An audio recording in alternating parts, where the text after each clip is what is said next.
जय श्री राम। बोलो सियावर रामचंद्र की जय। मैं उत्तरकांड पढ़ रहा हूँ। भुसुंडी जी द्वारा ज्ञान और भक्ति का विवेचन। गरुड़ जी ने 7 प्रश्न पूछे काकभुसुंडी जी से। गरुड़ जी के 7 प्रश्नों की जो चौपाइयाँ थी वो कल मैंने पढ़ी थी। आज उसका अर्थ और उसके उत्तर मैं पढ़ने जा रहा हूँ। चौपाइयाँ तो कल ही पढ़ ली थी, आज उसका आपको उत्तर दे रहा हूँ।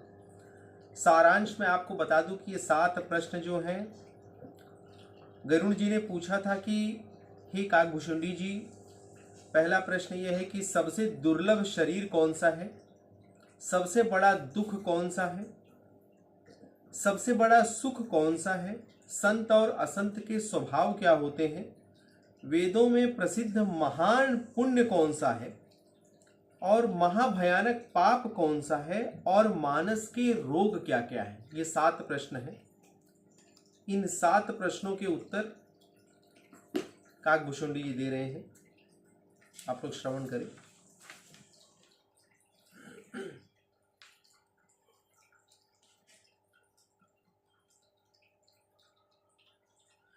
कि तात सुनहु सादर यति प्रीति, मैं संक्षेप कहूँ यह नीति। कह रहे हैं कि हे गरुड़ जी, आप सर्वज्ञ हैं और मुझ पर आपकी विशेष कृपा है, तब मानस के रोगों को भी समझाकर कहना कहिए। काकभुसुंडी जी ने कहा कि हे तात, मैं थोड़े में ही यह नीति कहता हूँ, आदर पूर्वक और प्रेम पूर्वक सुनिए। कि हे धीर बुद्धि स्वामी, आप संतों और असंतों का मर्म तो जानते ही हैं।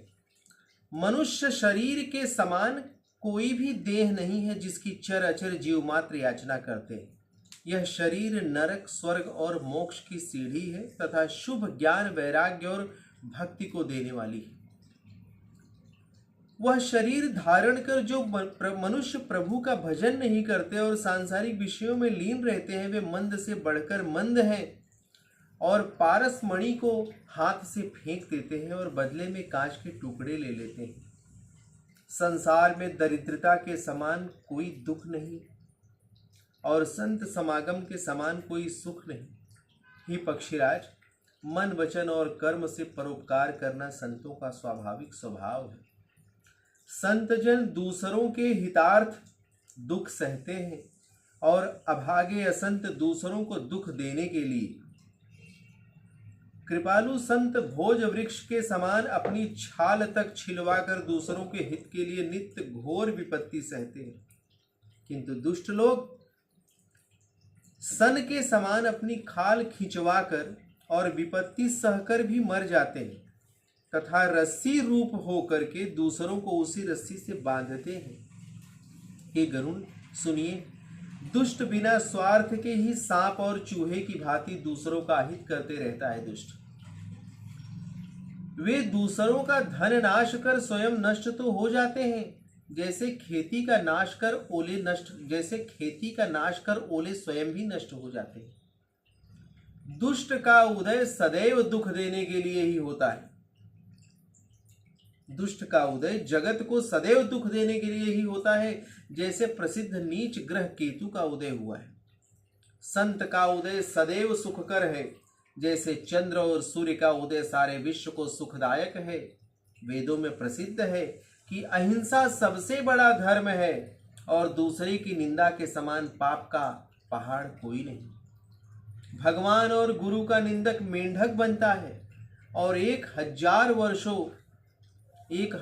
वर्षों तक जन्म लेता रहता है, वही मेंढक का शरीर ही पाता रहता है। ब्राह्मणों का निंदक बहुत से नरक भोग कर फिर संसार में कौवे का शरीर धरकर पैदा होता है। देवताओं और वेदों के निंदक अभिमानी मनुष्य रौ नरक में पड़ते हैं। संतों की निंदा में रत रहने वाले लोग उल्लू होते हैं। उनके लिए मोह निशा प्रिय है और ज्ञान सूर्य अस्त डूबा हुआ रहता है। जो मूर्ख सब लोगों की निंदा करते हैं, वे चमगादड़ होकर जन्म लेते हैं। हे तात, अब मानस रोग सुनिए जिनसे सब लोग दुख पाते हैं। कि मोह सब रोगों की जड़ है, फिर उससे बहुत से शूल पैदा होते हैं। काम वात है, काम जो है वो वात है, अपार लोभ जो है वह कफ है, और क्रोध ही पित्त है जो नित्य छाती को जलाया करते हैं। यदि ये तीनों जो आपस में भाई हैं, पित्त कफ और वात, जब आपस में मिलते हैं तो दुखदायी सन्निपात पैदा हो जाता है। नाना प्रकार के दुर्गम विषयों के जो मनोरथ हैं वे ही सब शूल हैं, उनके नाम भला कौन जानता है। ममता ही दाद है और ईर्ष्या ही खुजली है, हर्ष और विषाद ही बहुत से अरिष्ट ग्रह के समान है। दूसरे का सुख देखकर होने वाली जलन क्षय रोग है, मन की कुटिलता और दुष्टता ही कुष्ठ रोग है। अहंकार ही भारी दुखदाई डमरू एक तरह का वात रोग है। दंभ कपट मद और मान ही नहरुआ शरीर से सूत के समान कीड़ा निकलने वाला रोग है। तृष्णा बहुत बड़ा जलोदर रोग है, और तीनों प्रकार लोक वित्त और पुत्र इष्णाएं ही प्रचंड तिजोरी है। कि जुग विधि ज्वर मत सर अविवेका, कह लगी कहो कुरोग अनेका। मत्सर और अविवेक दो तरह के ज्वर हैं, कहाँ तक कहूं अनेक तरह के बुरे रोग हैं। एक व्याधि बस नर मरही, ये असाध्य बहु व्याधि। पीड़हि संतत जीव कह, सो कि मिलहे समाधि।